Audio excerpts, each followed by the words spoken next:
Good morning, folks. My name is Pastor Mike Reese from First Baptist Church of Bay City, here to give you a verse for the day. And our verse today comes from the book of Esther, chapter 4, and the last part of verse 14.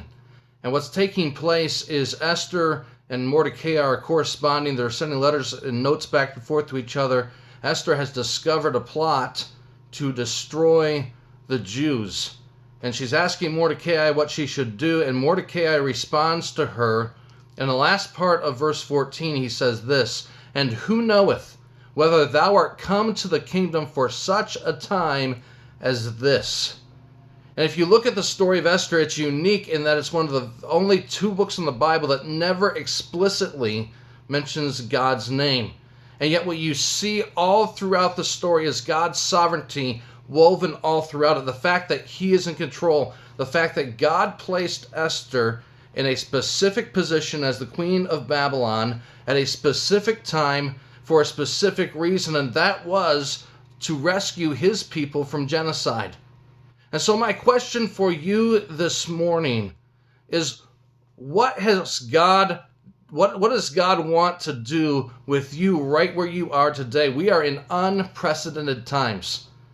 And maybe you're sitting and you're cooped up in the house this morning, or maybe you're a nurse or a doctor and you're being called upon to go to the front lines and fight this COVID-19 virus. And my point that I want to share with you is that God has placed you exactly where you are, exactly at this time in history, at this point in your life, for a specific purpose, for such a time as this.